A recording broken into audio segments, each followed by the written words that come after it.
Buenos días, tardes o noches. Mi nombre es Gwendolyn Elizabeth Aguilar Salinas y en este video vamos a trabajar con la representación gráfica de un vector en el espacio tridimensional, es decir, en R3. Además de graficarlo, calcularemos su magnitud y su dirección.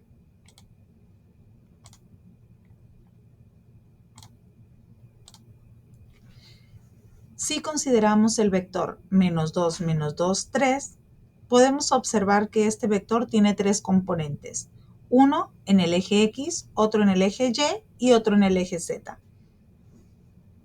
Si nosotros primeramente lo queremos graficar, tendríamos que tener un plano cartesiano.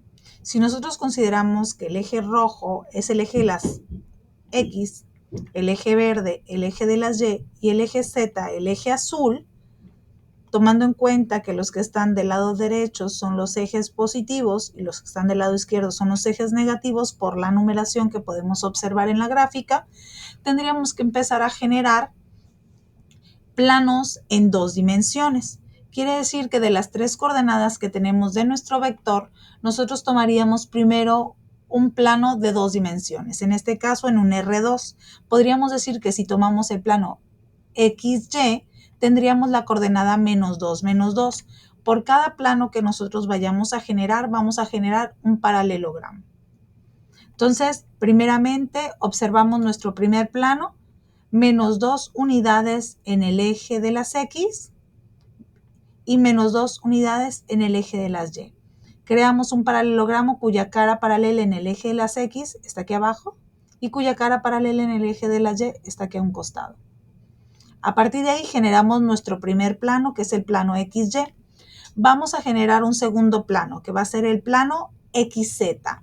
-2 unidades en el eje de las X y va a subir 3 unidades en el eje de la Y. Por lo tanto, vamos a generar este segundo plano, paralelo al eje de las Z, que lo vemos aquí, y paralelo al eje de las X, el que vemos acá arriba. Ya tenemos dos planos, el plano XY y el plano XZ. Ahora nos falta generar el plano YZ.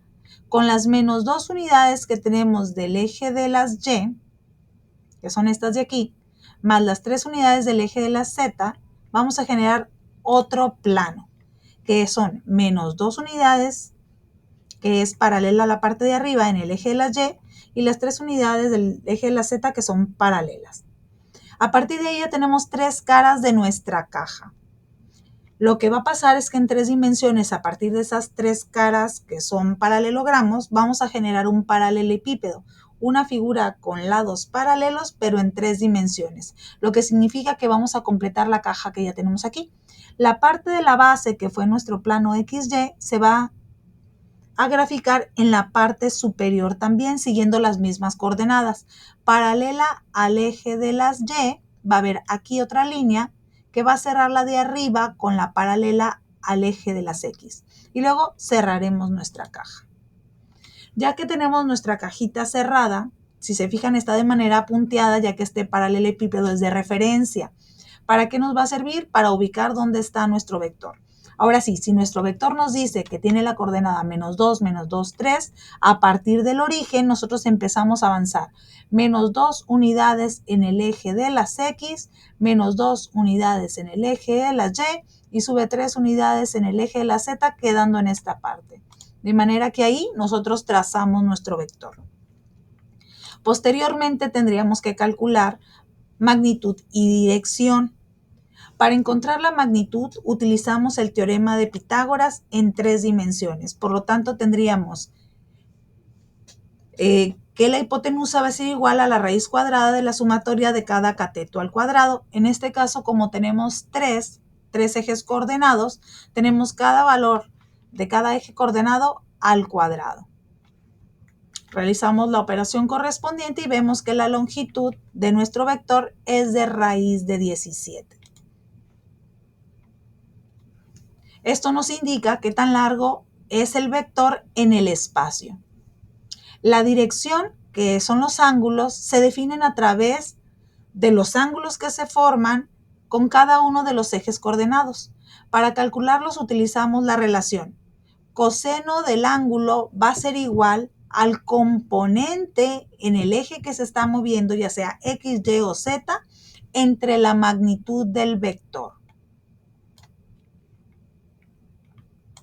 Si observamos en el caso de alfa, nosotros calcularíamos el coseno inverso de lo que avanzó en el eje de las X, que es menos 2, sobre la magnitud del vector, que es raíz de 17, dándonos un ángulo de 119.02.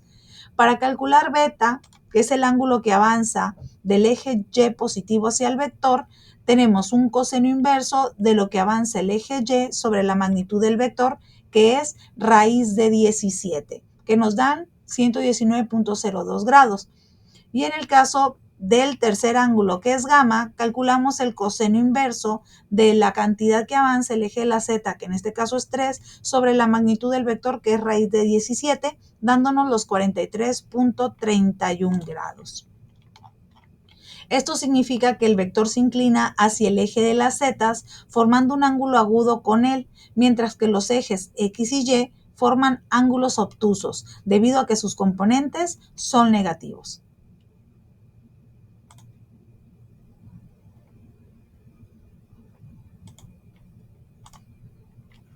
En conclusión, al graficar un vector en R3, podemos observar no solo su ubicación en el espacio, sino también calcular su magnitud y dirección. Estos elementos son fundamentales para comprender cómo se comportan los vectores en aplicaciones de física, geometría y matemáticas en general. Muchas gracias.